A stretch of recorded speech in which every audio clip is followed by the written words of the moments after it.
guys, it is 2 o'clock. I think we'll go ahead and get started. Hillary, are you about ready to start open us up? Yes, I am. Thank you, Becky. Welcome, everybody. Good afternoon.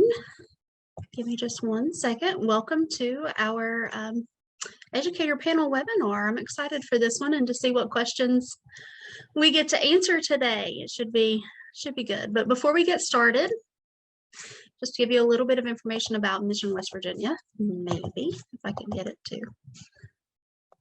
to work. So our mission at Mission West Virginia, we change the lives of youth and families. We promote positive futures by recruiting foster families, providing life skills education, and creating community connections. We do that through two main programs, the first of which is Frameworks. The Frameworks program provides information and resources to help foster and/or adoptive parents become certified. We're here to assist families as they take the first steps on their foster adoptive journey. Frameworks also hosts trainings focused on adoption and kinship care, provides kinship care information manuals, and hosts a lending library of foster adopt materials. If you're interested in fostering, contact us here at Mission West Virginia. It's the 1-800 number is 866-CALL-MWV, or you can reach us at 304-512-0555. You can also request an information packet on our website at missionwv.org/request-information. So the second program that we have is the THINK program, which stands for Teaching Health Instead of Nagging Kids. Our THINK program has been providing effective evidence-based reproductive health education since 2007. THINK has provided over 100,000 students and adults across West Virginia with pregnancy prevention education services since the start of the program. So the core areas of focus for the THINK program include preventing teen pregnancy, HIV and STI prevention and education, healthy relationship education, positive youth development, and parent and community education.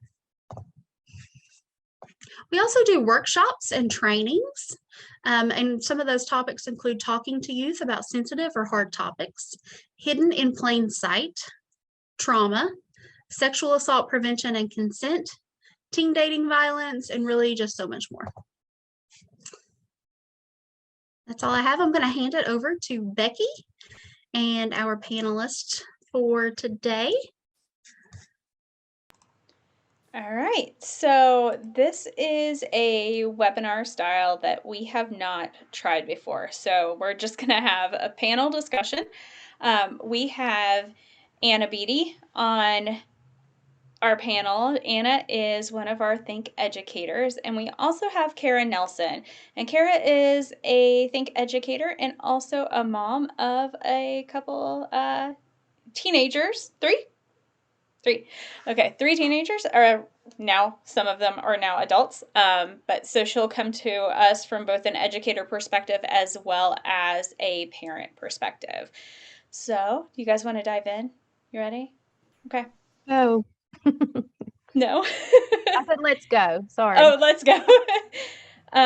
So our first question is, what apps should parents of teens and preteens be aware of that can be dangerous for them to use? Anna, do you want to answer that one? Sure. Yeah. I think social media in general can be both a blessing and a curse, especially when we're referring to teen use of social media. There are a few apps that I've noticed amongst the students that I teach that seem to be more popular and can have more dangerous tendencies. So Snapchat is one of those that's super popular amongst youth right now. I actually asked a group of my students this week what their most used social media app was, and by far it was Snapchat. The reason that I would say that has dangerous tendencies is because, as you may or may not know, everything on Snapchat disappears. So therefore, if someone is sending images or instant messages to students, they cannot be saved or tracked in a way that might be a little bit easier to send sensitive information through Snapchat. The other is TikTok. That's kind of been going around very popular these days as well. The app in itself isn't necessarily, a danger, but there are avenues of the app that can cause, issues if your child is watching certain videos on the app. But like I said, there are several apps that can be used for wonderful things, but on the flip side, there can be negative things to it as well. Kara, do you have anything else to add? You hit the two that I was thinking of the most popular with my teens too. When I'm talking about students, my teens are older, my children, but the main thing I think is to understand too that almost every app has some way of messaging. Like Instagram, you think it's all they're just, liking pictures, but there's actually a message format behind that. So, if you set boundaries to who they can or cannot, talk to or send images to, just be aware that there could be an underlying or background messaging centered with that app. It may not be just a game or something like that. Maybe check into the chats too. That's the only other thing I would say. But they both, like TikTok, you can find great mental health videos on there. I've learned all kinds of cooking hacks and cleaning hacks. It can be good good videos and healthy videos. You just have to be aware that there are really, really unhealthy things on there too.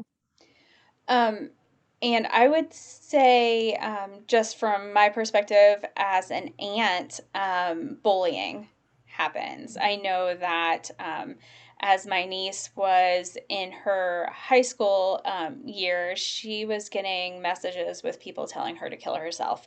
So obviously we were able to get her counseling that she needed, and she is working through that, but that could happen and be happening behind the scenes and nobody know it. All right, I will go ahead and move on to the next one. Kara, do you want to start us out with this one? Is it possible for an 8-year-old to be hitting puberty? Yes, it is technically possible. All of the guidelines, CDC, National Health Organization, all of those have great kind of, I guess, guidelines or the national average. It all plays into genetics, and even environment sometimes can affect how puberty happens for some children. I would say the easiest way, um, because you can't predict it, none of us can, is just to have a conversation before it even, you know, begins or you think it may begin. So look up those national averages. If it says, if the new data says 8 to 10 for boys or whatever, just know that, around before the 8th birthday, you need to have a conversation about the basic changes. You don't have to go into all the, difficult topics right off, but just let them know that there's going to be changes. Go over, I would say, too, make sure you cover the mental health aspect of puberty, especially with males. I feel like that's kind of glossed over a little bit, and some of the teens are like, but I feel almost as much emotional change as I do physical change, and nobody told me this was going to happen, and they worry about their mental health, like, is something wrong with me? And just as much as they do the physical changes.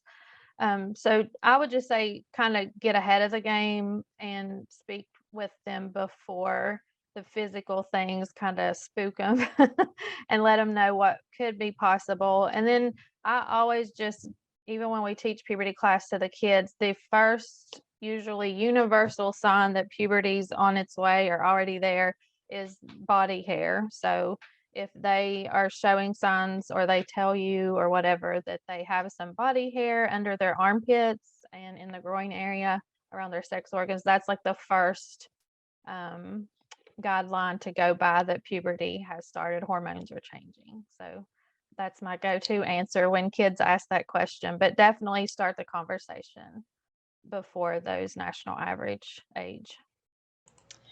I think you really covered that pretty well. And we just had 2 webinars specifically about puberty that Autumn, thank you for joining us, Autumn. I know that you were running a little late. So, Autumn will be one of our panelists and she will be addressing any mental health needs as we go along. But I know Autumn just presented 2 pretty in depth webinars about puberty, and you can find those on our website. The recordings are linked on our website. So if anybody has questions about puberty specifically and what your children may be going through, those are really good resources for you. All right, the next question. Well, the next 2 questions both really kind of go together.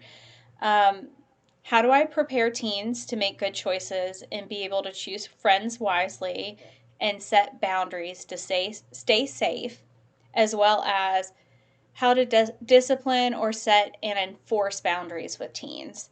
Kara, I know that you, as a mom, might be able to answer that on how you handle creating and enforcing boundaries. Um, I think this is one of the universal questions every parent has, no matter what age. But with teenagers, the communication is key from day one. Not just how was your day? It needs to be um, specific questions and just chit chat. Don't turn it into an interview.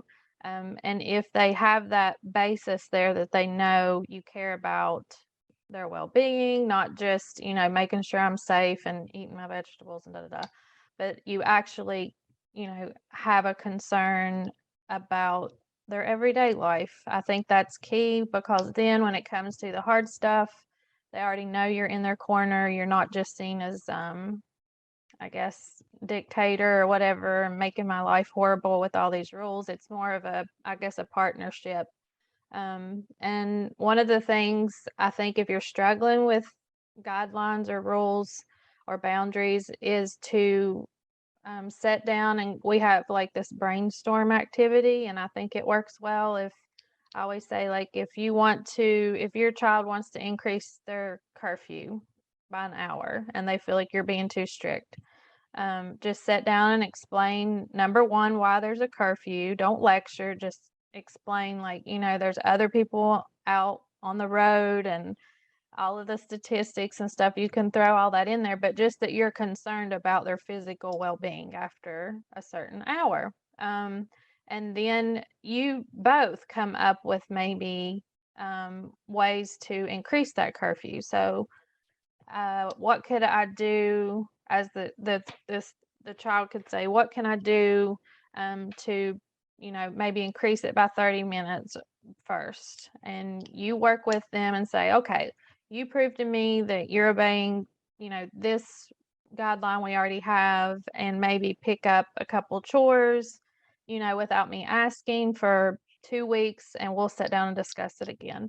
And then that way, if they keep up their end of the bargain, you obviously keep up your end of the brainstorm idea. And then I feel like it's more of they don't feel necessarily like they're just handed rules and told what to do. It's, they're kind of part of setting their own boundaries, because they're going to have to learn how to do that anyways, eventually. So that's my biggest thing. Just talk, talk, talk, and not just when it's bad, not just when they're in trouble or done something wrong. Make sure you have a good relationship before you have to set rules. And then hopefully, when you've sat down and told them that you care about all of those things in their life, they're going to understand why it's important to pick healthy relationships, and you know, why you care who their friends are and things like that, why there's curfews and stuff. So I guess communication, and work with them to set the boundaries.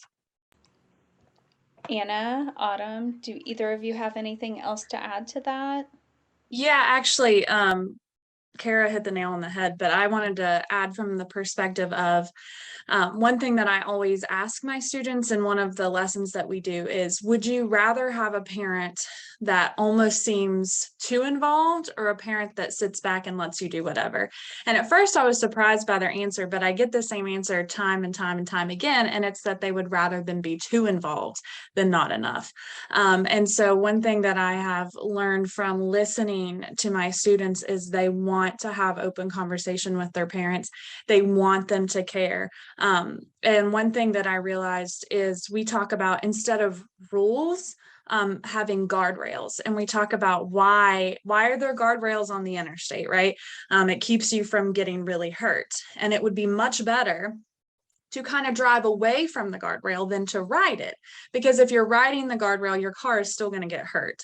And so they serve the purpose of keeping you safe, and as a parent, that's all you're trying to do is keep you safe. And so explaining to your kids that these are not because I'm mean, this is a guardrail to keep you safe. And always letting them know why. I've had students say, well, I just wish my parents didn't say because I said so, right? And everybody always says that. And they say, if they would give me a legitimate reason.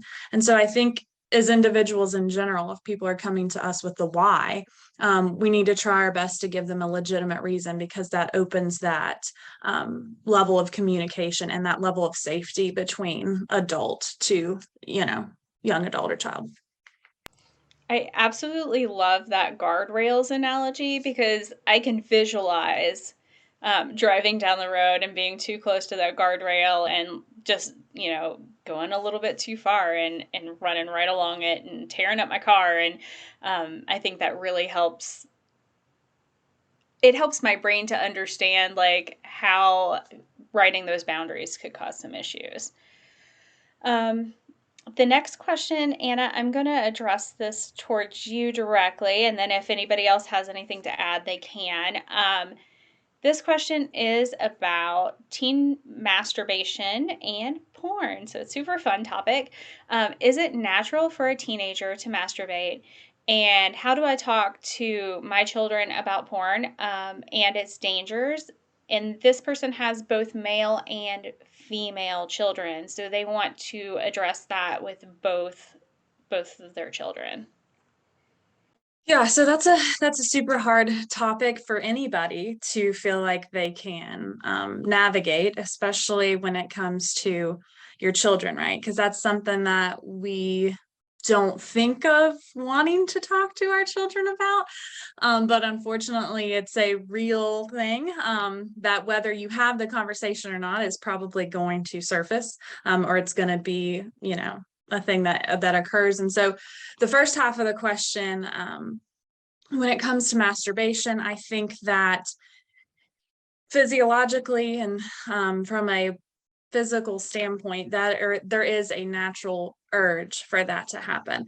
So that's not a unnatural thing for a person to want to do. When it comes down to each individual person, that's obviously different, but you have to think that in a teenager, where those hormones are racing, that is the natural response to those hormones, right? So that's not an unnatural thing. But having, as like I said, as awkward as it is, having open lines of communication about it can help the young adult or the teenager to understand, why is my body doing what it's doing? Pulling in resources that they can understand. So maybe they don't feel lost in translation of what is going on in their body and those hormones and things like that are making them want to go down the avenues of masturbation or even into pornography, right? Because that's another thing that happens when these teens have these hormone surges, and it's like they have a desire to do something, and then unfortunately that finds itself in the avenue of pornography. And we know from many, many studies that pornography is very, very dangerous to the human brain. There has been studies shown that men or women over time that have been addicted to pornography, when they do scans of the brain, they describe it as like a Swiss cheese kind of thing, where there are literally things that start to kind of disintegrate in your brain because of that addiction. And so I think the best thing to do is to always be proactive instead of reactive. And so if we can be proactive about things and have those conversations of this is out there, people might try to get you to watch these certain things. And while it may seem like enticing, these are the dangers that come along with it. And there are so many resources out there, documentaries and research and things that can really break it down and explain what's happening in your brain and why it would be so dangerous, especially for the future. Kara, do you have anything to add to that from the parent's perspective? I think she hit it pretty good with the communication. I think too, another thing to cover, and that said everything I was going to say, but just to normalize for female, male questioning to anybody that it it's just curiosity of your body. And I try to just, like you said, be proactive. And as puberty starts, just things are going to change. You're going to be maybe confused or have different sensations and feelings. And it's okay to look into that yourself. But if you go, then we talk about like the dangers of the internet, or if your friends are talking about, viewing certain videos, just understand that there are consequences to, anything we do, and there are consequences to watching those videos. And then I tell the kids in class that just general rules of privacy. Just make sure, if that's the avenue you're going to go with masturbation, is to make sure that that's a private thing. It should never be shared, anything like over social media or anything like that. And then also the privacy of your room and your home, and just use common sense that it's not, anything to be shared with others, but that it is normal for both genders, everything. So, and then the website that I always go to for parents struggling with their kids viewing porn, and for kids to see those videos of the Swiss cheese effect and stuff, is the fightthenewdrug.org. It has parent resources, educator resources, the students can learn, and it's got great visuals and videos, experiments with rats, and it's just really cool to see how it affects your brain and your heart, for your future relationships. So that's where I go to, is that website. Okay. Autumn, do you have anything else, or? I just wanted to quickly add, so yeah, Fight the New Drug is a really great resource for everybody, adults and, younger people, to talk about the dangers of pornography. But it kind of goes back to the whole communication thing and the reason why it's so important to have that conversation. And it's not an easy conversation to have, but it is so important, because when we aren't openly having those talks to our children about sex, and masturbation, they are going to pornography, and that's how they're learning their sex education. And we know, as adults, the danger of pornography, but that it's not realistic. That is not what relationships look like. That is not what sex is.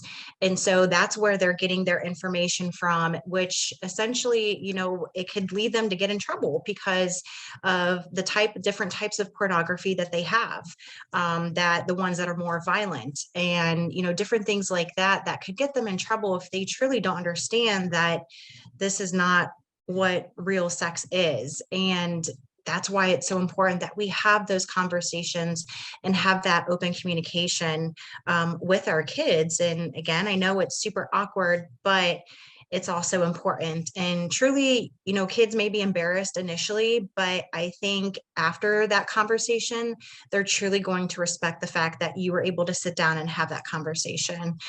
Because believe it or not, sometimes we feel like that they don't care, but they really do. They may not say it, and they definitely may not show it, but they truly do care. And it's kind of what Anna was saying about wanting their parents or a caregiver to be involved. So definitely, again, it just all goes back to that communication, learning about and educating yourself on what those dangers are, so you can properly have that conversation, with your child. All right. Anna, should a parent monitor their child's social media, and if so, how closely? Yeah, so I think this question also depends on your kid. You know your kid better than I do, and so some may need more monitoring than others.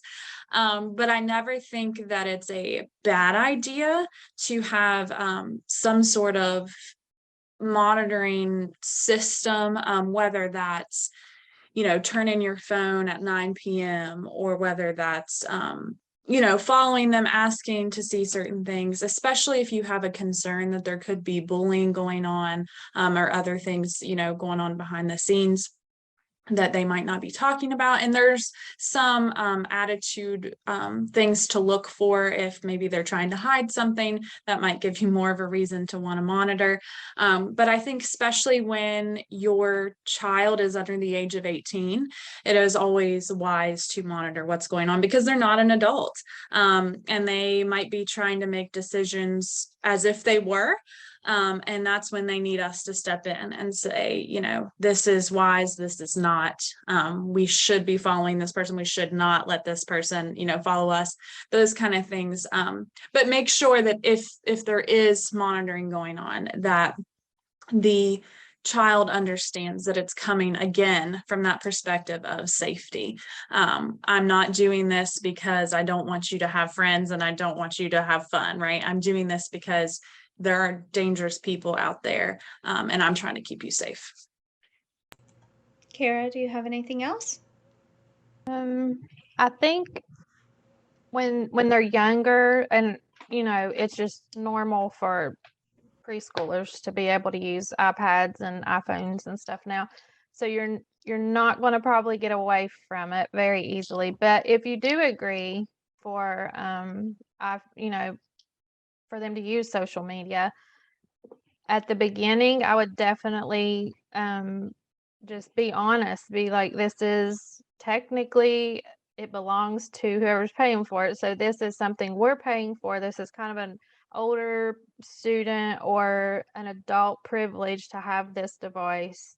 So we're going to set those boundaries. Let's talk about, like, would you rather me have the passwords, or would you rather, I just, put a monitoring, there's apps that I can monitor. And as they get older, kind of revisit it maybe. And I would say, like, later on, maybe just say, I'm going to need your passwords just for emergencies, like to find my iPhone, if you would, God forbid something happen, we can't find you. And then just keep your word if you have an agreement. After a certain age, I let them know that I trust you now. You've proven your maturity level, and that's the thing I would gauge it on when you change these rules, is their maturity, not necessarily an age, because some 17-year-olds act like 12-year-olds. But as you realize they're mature and they've held up their end of the bargain, then maybe just say, I would just like to change it to, if I feel a concern with your mental health, or you're not obeying boundaries in other areas, I am going to ask to see your device and check things, just letting you know that's for your safety only. I will not be just getting it to snoop and see what's going on. But if I have a feeling or I have a reason to believe that something is concerning with your physical safety or mental health, then I'm going to ask to see the phone, and just be honest about what you will and won't do. I think that's key. Don't just grab their phone or find out their password or hack into it. I think being honest and telling them what the rules will be concerning their social media. Autumn, do you have anything else to add? No? Okay. Kara, what age should parents allow their children to get in a car with another child? I know that's kind of probably a situational, issue, or response, but can you address that? This is hard. That was one of the hardest things I dealt with, was because that's at an early age where you're putting not just them in charge of their safety, but you're putting other teenagers literally in charge of their safety. So you're really like stepping out there. There is a law, there are laws about, and I would research those because I haven't had to do that in a while, but research what the driving guidelines are. There's a certain limit to how many people can be in their car when they first start driving. I use those as kind of my crutch. I'd be like, oh, that's a law, you can't do. And then that whole communication thing, like being very aware of who their friends are. Hopefully you built relationships with their friends to the point you know who's mature and who's going to act like a goon as soon as they get in that car by themselves.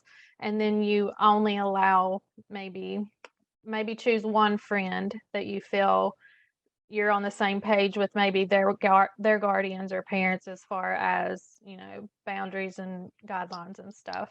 And then say, okay, and baby step, like you can go 5 miles down the road and you have to text me as soon as you get there and text me when you leave, and just give them a chance to prove that they're reliable. But I would never just let them go with anyone ever. I would have to know the driver, and it would be a good thing to know the parents, because you're going to have an idea of, you know, are they left to just do whatever they want, and maybe not have strict rules or guidelines as you do. So I think that's a hard one, but I would definitely get those laws so that, you know, use those as long as you can.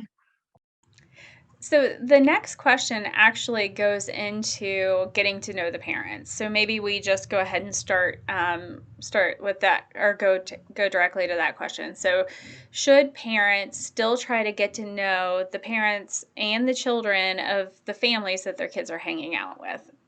So that used to be something that I know my parents did. If they didn't feel like the family's values fit in with ours, then I would have limited permission to go hang out with that kid. So what do you think, Kara? So this ended up it worked out well for us. Again, communication was key. From, you know, I didn't just wait until this topic came up to talk to them, but the issue with how I did this now is, I know a lot of students are maybe in foster care, or a lot of families are struggling with addiction, and you don't want to maybe push away a relationship with a student based on the background of their family's struggle, or any situation they can't help that they've been placed in. So instead of maybe, you know, having a family dinner, get together, blah blah, maybe just having the student, what I did was have my children invite the new friend to our house. And you know, if the other parent says no, then maybe we can meet up, you know, in a mutual place to just kind of introduce each other or something when they're younger. But that's what I did. Our house was the go-to house. And I tried to make sure, like when they were younger, the parents call and say, you know, so and so said they could have a sleepover. Is it really okay? And I'd be like, yes, and you're more than welcome to come in when you drop them off, or just try to chit chat with the parent just so they know that, you know, it's a safe place at your house, and even let them know some of your boundaries and stuff. Like, I don't know. But yes, I think you should definitely know their friends. You don't have to be best friends and have house parties, obviously, be that parent, but maybe be the go-to friend that they know they have a safe place to go and hang out, and do it that way. Autumn or Anna, do either of you have anything to add? No? Okay. I think the next question is social media related. At what age should children be allowed to have social media accounts? Does anybody want to jump in? The most social media accounts, Facebook, Instagram, I honestly think majority of them require you to be at least 13. So I think where Kara was talking about with the write in the car, like the legal aspect of it, to say, well, you can't have it because you're not 13, right? And so that can help. But then beyond that, I think it comes down to a maturity thing, which we've talked about already. But your child, they're 14. Are they mature enough to handle social media? Maybe, maybe not. And then, just kind of evaluating it like that. I don't think there's any right or wrong age, but I think it goes more off maturity. At least that's how I would kind of gauge that answer. What if, this is just me, so what if the kid comes back and says, but such and such has social media? Kara, you seem like you've had that argument. Can you hear me? Yeah, now. I think that's their go-to, just like a lot of parents is because I said so. And it is true. There's, like I said, second graders with a TikTok account. So just don't say because I said so, and don't say, well, we're not blah blah blah's mom or parent. If you slip up and do those things, it's okay. Apologize. Say, I shouldn't have said that. Here's why. And give them the reason why. Just that there are predators online.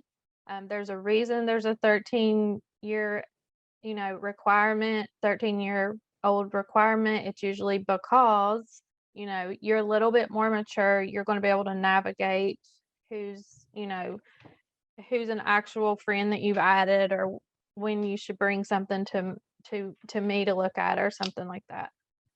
So maturity for sure would be the way that I would go to almost anything when it comes to that. I think that's it on that one. Okay. The next question is Autumn. How can I monitor my child's mental health? And then the next one kind of goes along with it. So if you want to just, wrap them up together. If I notice social media may be the cause of my child's mental health issues, what should I do about it?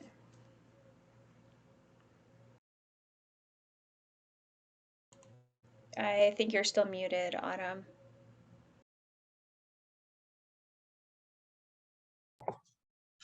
There we go. I touch something and all of a sudden my face is really big on my computer and I don't know what happened, but I'm here. So ways that you can monitor, really just monitoring your child's mental health is just observing them and watching them. If you have any concerns, if there's any changes, like significant changes in their behaviors, if there's significant changes with their friend group or changes within how they're doing in school, their hygiene, if there's changes in their sleep, their appetite, anything that just seems out of the norm. Sometimes it can be helpful just to kind of keep a little log of the things that you have noticed, because sometimes we go through so much in a day that we try to think back of wait, what did I see them doing that I was concerned about? So keeping a log of those concerns. And essentially, it's going to be about having that conversation with your child. And when you're having that conversation with them, it's always important to use the I statements. So we definitely don't want to be pointing a finger saying, well, I've seen you do this and you're doing this and you're failing all your classes. That's not going to solve anything. If anything, it's just going to probably allow that child to become defensive and it's going to create an argument. So using those I statements is basically just talking about the things that you have noticed or experienced that you're concerned about them, and have that conversation and say, I'm concerned about you. I want to try to help you. I've observed, that you're not hanging out with your friends, that you're spending more time alone, or that your grades are starting to slip, and just check in with them and make sure that everything is okay. And if they're, if they deny everything, everything, still continue to monitor them. And then if there's concerns, I would definitely reach out to a doctor. If they have a doctor, get them in to be seen by the doctor, so they can assess them further, and then make the appropriate recommendations and referrals for them. When it comes to mental health, unfortunately, it's not just something that everybody like will shout from the rooftop, like, yes, I have depression. It's usually something they keep to themselves for lots of reasons, whether it's shame, they're embarrassed, they feel guilty. I mean, there's just lots of reasons why a lot of people, and not just kids, but adults, are just as guilty of holding all of that in.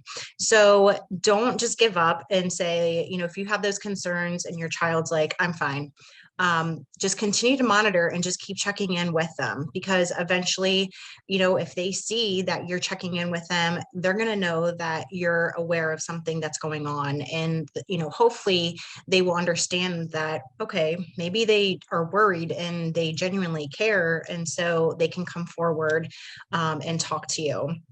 And so another option that you can do is when you're talking with them, even if they initially tell you no, everything's fine. I can't stand that. I'm guilty of it when someone's like, are you okay? And you're just like, I'm fine. Like, clearly you're not. But,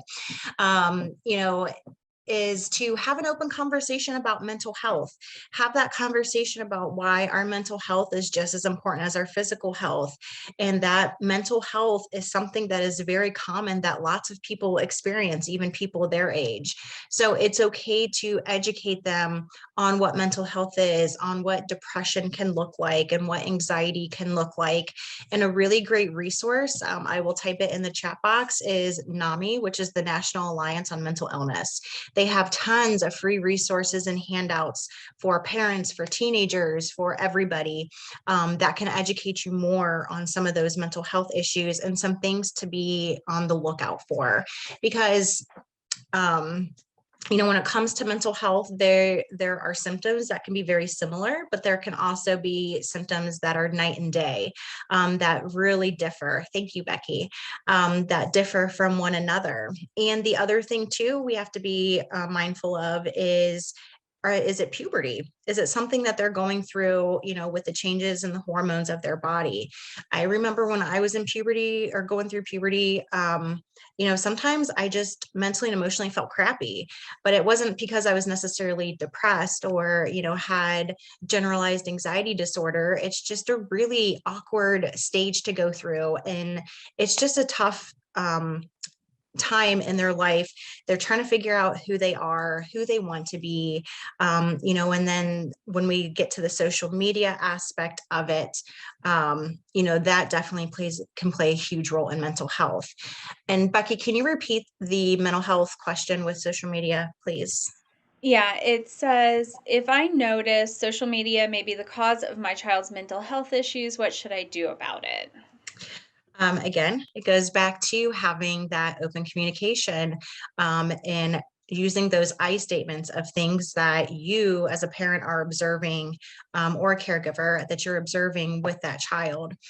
So if there are concerns that it's social media that's creating some of these mental health problems, then yes, you do have, that's a good time where you can go through and see if they are experiencing bullying, or if somebody is pressuring them to send nude photos or sexting, anything like that. Because I don't think most teens are going to be open and say, well, yeah, like somebody wants me to send them a nude picture of myself. They just don't do that. So I think just being able to monitor that, and if you have concerns that it is due to social media, then yes, you can look through it, and make sure that they're not experiencing any of those things that could be contributing to some of those mental health concerns. The next question goes along with all this mental health talk, and it is, when I see mental health changes in my child, what are the steps I should take, and how quickly should I jump? How do I know if my child is just acting out, trying to fit in, or calling out for help? It's a tough one, but I know you know the answers, Autumn. So it differs from situation to situation, but here is my theory is if you have concerns, the sooner you can get them in to be seen and evaluated, the better the outcome is. And they can be able to tell you that, oh, it's just puberty, or they're just dealing with some stressors, but it may not be something that's, that you have to be super concerned about at this time. But when you start seeing or noticing some of those things and you have that conversation, and if they open up to you, then yes, obviously we would want them to be seen by, you can get into their doctor. That would be my recommendation. It may be quicker to be seen by a mental health therapist if there is a referral from the doctor rather than a self-referral. And some doctors actually have some counselors in their office. So that could also be another option.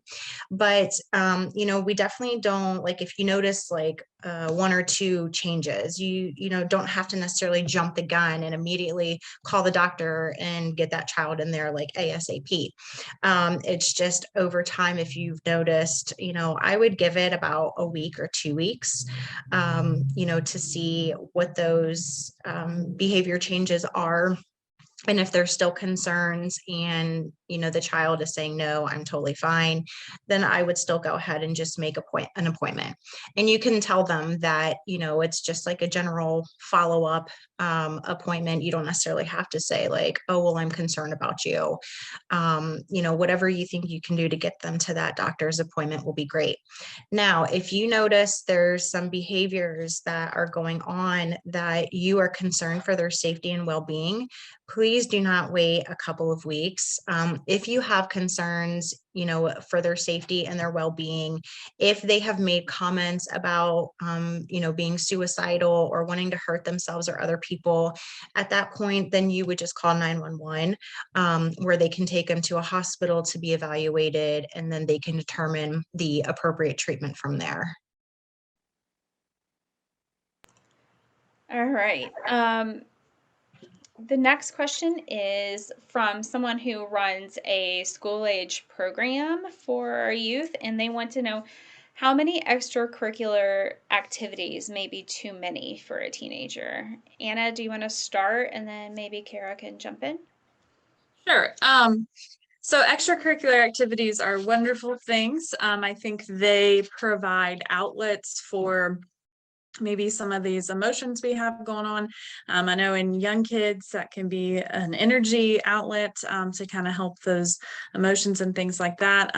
It helps you connect to friends that you might not have met otherwise. So extracurricular activities, big fan. It helps you, become more well-rounded, as you grow. But there can be times where they become overwhelming, and it becomes a hindrance to your emotional state. And I remember times, when I was in high school and I was trying to do too many things after school, and it was very hard for me to keep up with schoolwork, right? Because when you start investing your time and energy into things, a lot of things after school, now you don't have energy for your schoolwork, and then your grades start to suffer.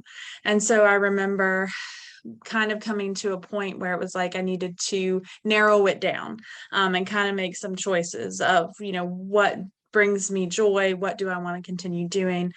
So I say all that to say, I think if extracurricular activities are impacting grades and school performance, or sleep habits, if they're getting fewer amounts of sleep, if they're falling asleep in class, if they are not studying, not turning things in on time, then it might be time to cut back on extracurricular activities.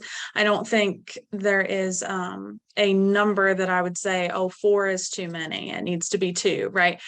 Because again, it goes back to that maturity, not even necessarily maturity, but how well are you at time managing?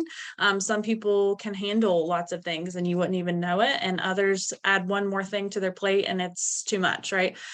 So that changes too, depending on who the student is.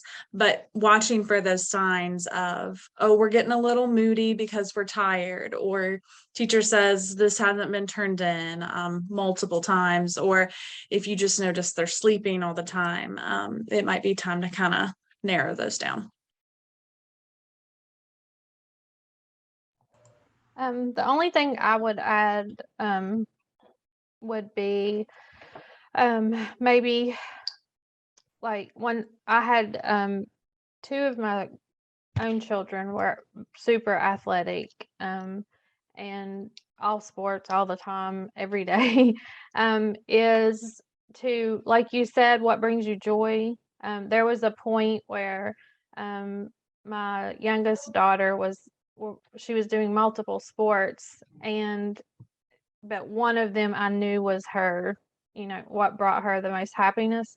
So I just said, maybe, now that you're getting older, let's hone in on that one and maybe, even spend more time on that one when you maybe knock these two out, and just see if you're happier. Like, try that for the summer, like just work on that athletic ability. But when it comes to any extracurricular, it could be, I always said, like, maybe switch it. Maybe they want to be in different things and stay busy, but maybe pick a less stressful or less, I guess, you know, I'm trying to think. Doesn't take up as much of your time. Like, a lot of sports, there's lots of commitment in that. Maybe do just one-on-one, like go to the Y and pick up a pickup game, be in a not school-led activity or something if they really enjoy it, and slack off that way. Like, don't ask them to give it all the way up, but maybe do it in a different form where it's not as stressful, maybe. That makes sense. Autumn, do you have anything else? So one thing too is it doesn't hurt to, even if they don't show any signs that it's becoming too much, it definitely doesn't hurt to check in with them to make sure that they're doing okay. Ask them if they're feeling overwhelmed and if they're doing all right. And I only say that just because I've had some students that have been so involved with pretty much everything, and they didn't come off as being overwhelmed, but inside they actually were. And so we talked about, why they do all of those things. And there was actually a couple that they felt that was the expectation of their parent or their guardian, that everybody else in the family did all this stuff and now I have to. So it is okay if they don't do all of those things, and it's okay to check in with them and just make sure that they're doing okay, and that if there's something that they're involved in that doesn't make them happy, that it's okay to tell them, you know what, if you're not happy doing this, you don't have to do that. Because if we're forcing or pressuring children to do like those extracurricular activities and it doesn't bring them joy, then you actually could see the opposite, where you are noticing some changes in their mental and emotional health. Because if you're doing something you don't like to do, it's going to be really hard to feel happy and have a smile on your face.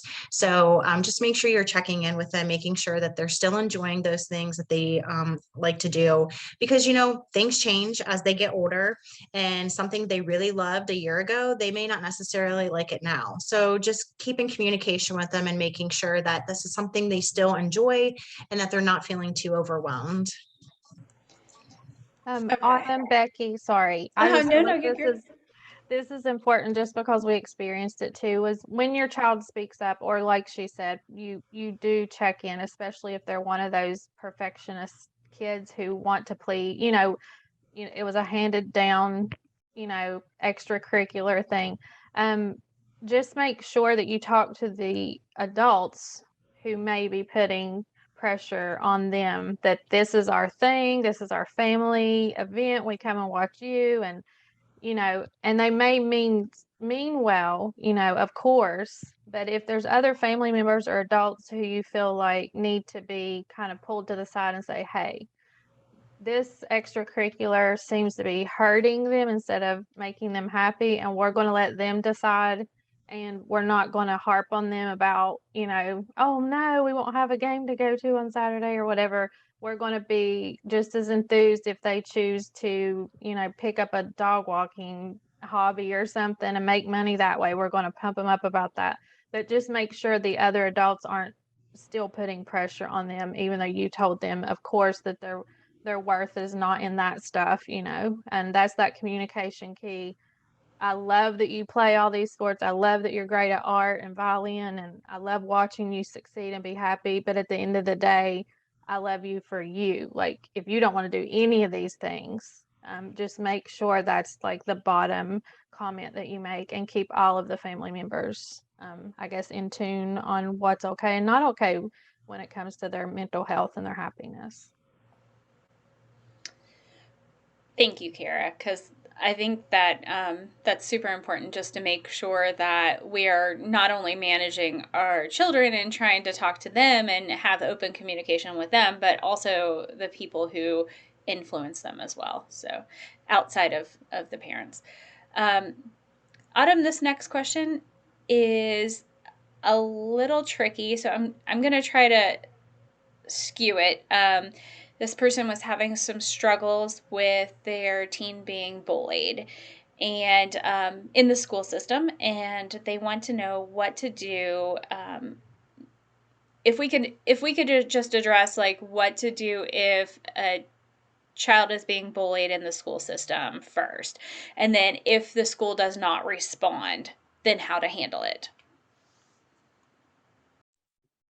All right, so that is definitely a tough one, because, we think that as a school, they would intervene, but we hear stories all the time that, schools don't intervene for whatever reason. And so it can become very frustrating as a parent or caregiver when you see your child going through something like bullying. So I'm sorry, what was the first part of the question? What can we do, like if a child is being bullied in the school system, and Okay. then And then yeah. if they don't do anything proactive. Okay. So, if they're being bullied, it's, important to talk to them and, figure out like, what are they being bullied for? Why are they being bullied? What is the situation? What's going on?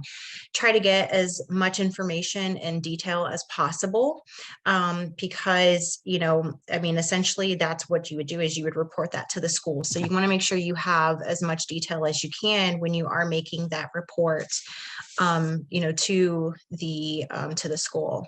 And so, it's just being there to support them, reminding them that whatever they're being bullied for, they're none of those things, just trying to put that in there that, these kids are saying these things, for whatever reason, but that doesn't mean that that's who you are as a person. That doesn't identify you.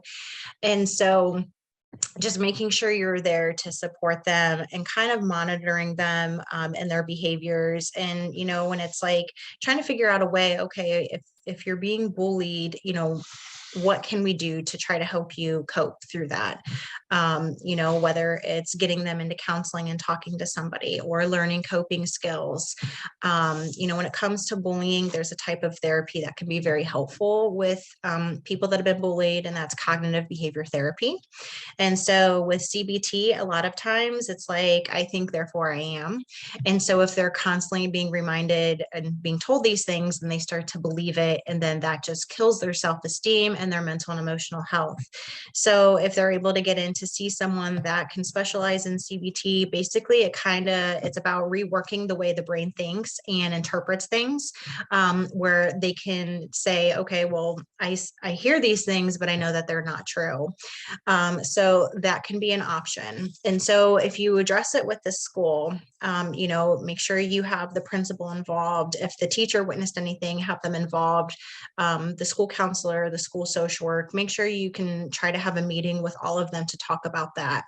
Now, once you have that and they come up with some kind of plan, if you still find that your child is being bullied and the school has done absolutely nothing, I would recommend contacting the Board of Education, and reporting it to the Board of Education and just saying, I talked to the school and we did this, but this is still happening and the school hasn't done anything.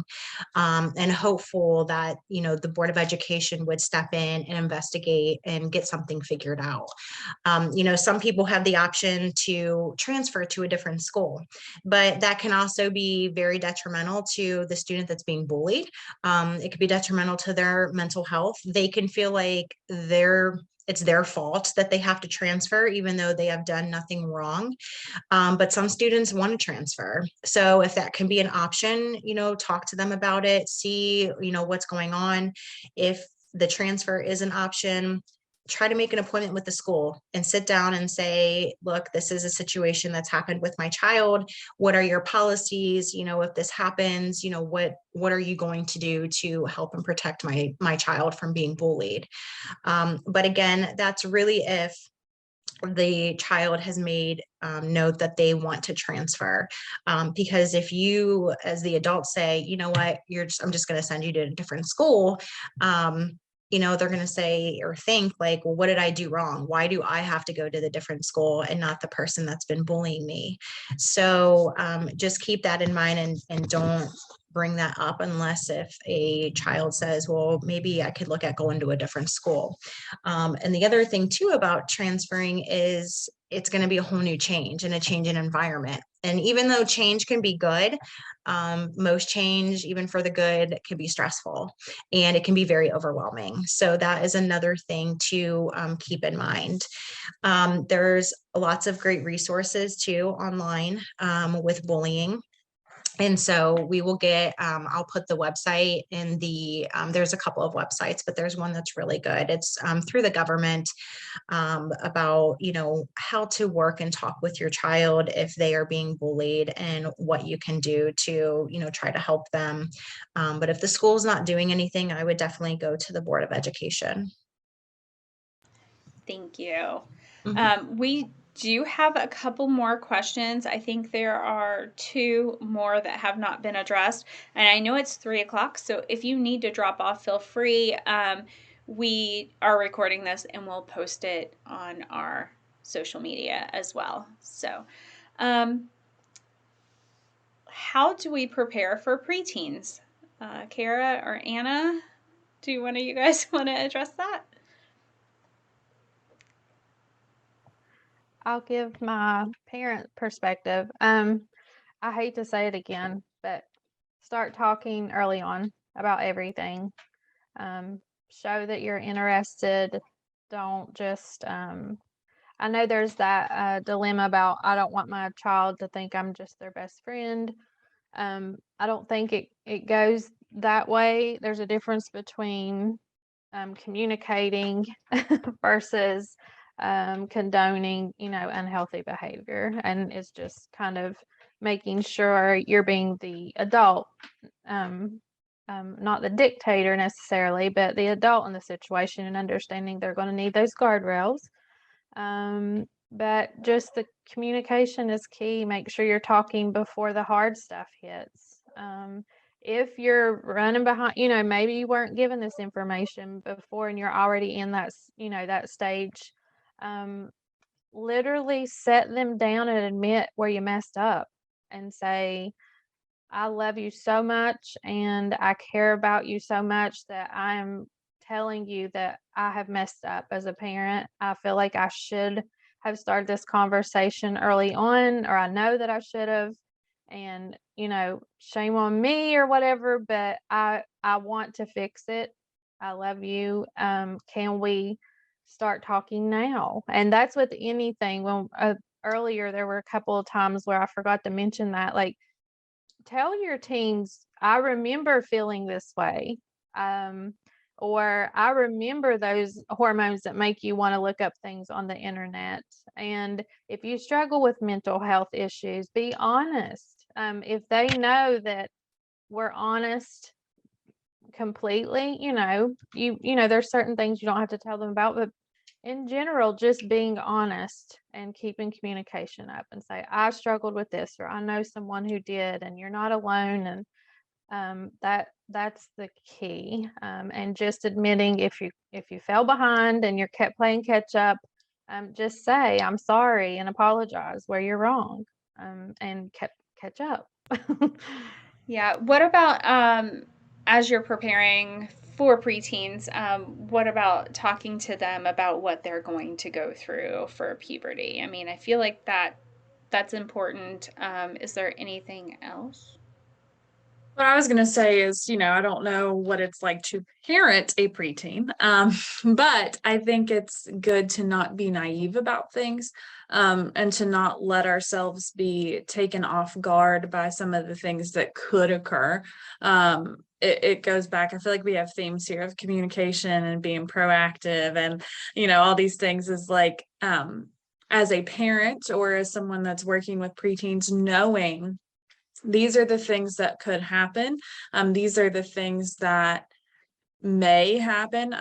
Not every person is exactly the same. So looking up the body changes and looking up the hormones and all that stuff, not every single person is going to be textbook to that.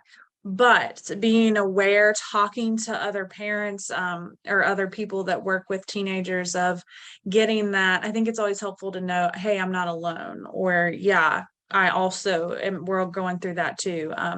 And so just not letting yourself be shocked by things that do happen, but instead educating yourself on those things a couple years in advance so that when they do come up, you're prepared, I think. Okay. And Autumn, how can we help teens who have been through trauma and don't seem to want to accept help? That's tough. Um, you know, because we know that there's help available and we know that recovery from trauma is possible. And we also know that the sooner they get into help, the better the outcome is going to be, for them and everybody around them. And so I guess if we know somebody has gone through trauma and they're unwilling to accept help, I would talk to them, ask them why. There could be reasons why. They could be nervous, they could be scared, because I know if I went through something traumatic, the last thing I would want to do is go see a stranger to talk about my trauma. That's like the last thing, that I would ever want to do. And so there could be lots of reasons why they don't want to accept that help. So I think that's going to be the first step, is to get down to the bottom as to why, they don't want help. Now, it also depends too, every person is different when it comes to trauma. Some people are able to recover from it and not necessarily need help. Everybody is different as far as the way that they cope and how they process things. But it's going to be important too that, the other part with trauma is a lot of times they compartmentalize. I can't say that word. But what they'll do is they'll take that trauma and they put it in a little like trunk in their brain and they close the lid. So they come off as if everything is okay.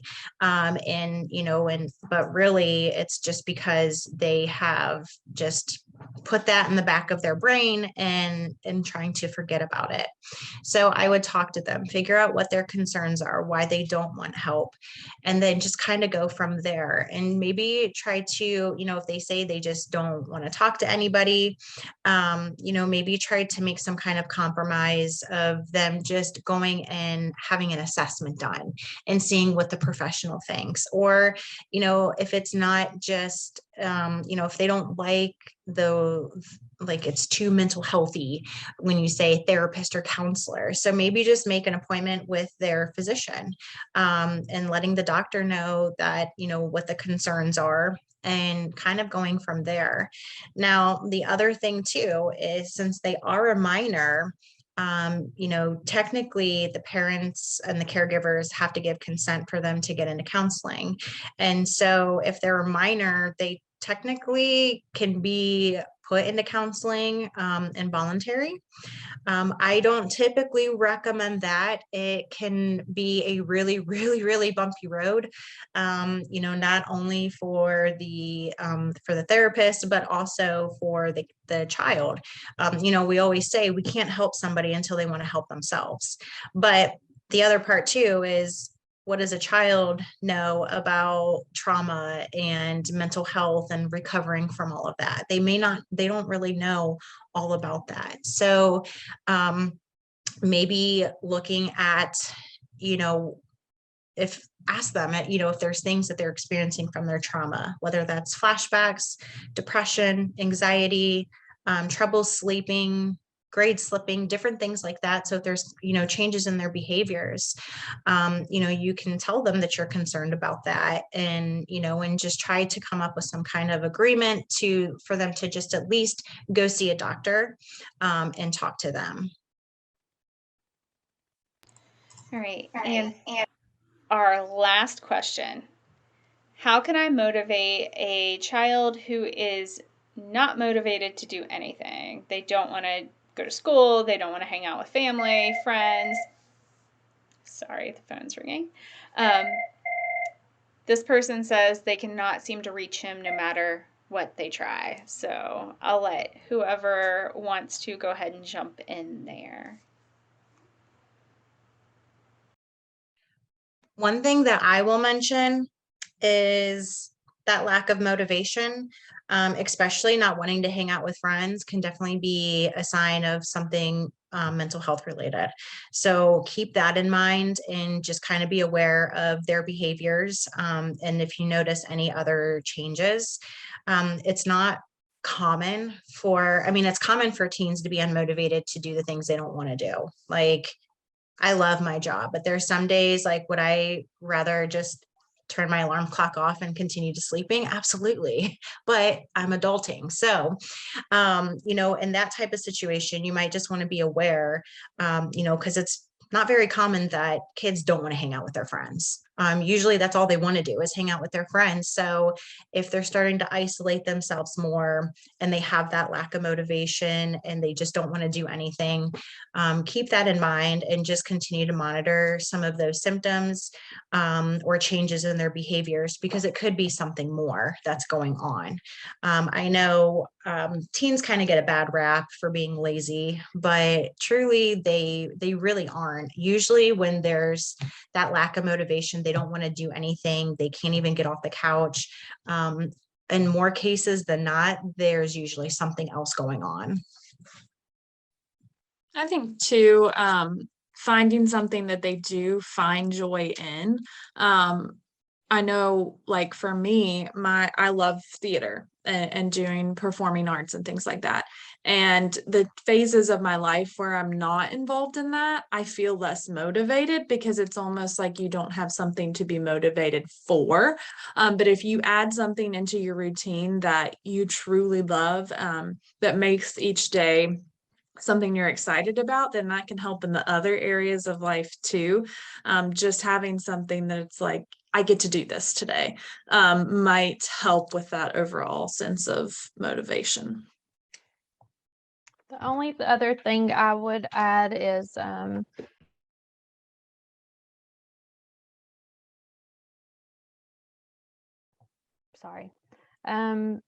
maybe like there was this actually a family member and he was just struggling with mental health, but I think that was the underlining thing, but don't want to go to school, I don't want to play sports anymore, everything, but he was super concerned about being a good big brother, a good role model. So we kind of worked that way. You know what I mean? Like, if if the grades keep slacking and stuff, like what is little brother going to learn from that? Like, not putting pressure on him, but taking that, like you said, like where acting is important to you, like this is going to get you to that. So for you to be little brother's, superhero role model, a great way to do that is to show him how important education is. And that education is just a step to get to, maybe you want to be a YouTuber, but for you to do that professionally, you're going to have, certain ABC requirements, success sequence. So use that, like you said, find what they're motivated about. And it may be something you think does not need to be motivated about, and plug them in and use that way, and be an example. If you're preaching to them about not being lazy and doing their schoolwork or da da da, but you're not pulling your end of the bargain on some of your parenting thing, teaching them good work ethic, being honest. If you can't do something, just say I can't do that. and give an example of how, like you said, Autumn, you push through when it's not always fun. But the ending, what you get in the end is going to be worth it. So maybe giving them more goals that way. All right, perfect. That was our last question. So thank you guys so much for joining in and answering these tough questions, because some of these were really hard for our parents. And parents, we will post this recording, or I guess we have some non-parents but youth services working people on the call as well. So we'll post this recording up for everybody to view again later, and I will send out the resources that Autumn provided in the chat to everybody who attended so that they have them at their fingertips. And that's it. Thanks, guys.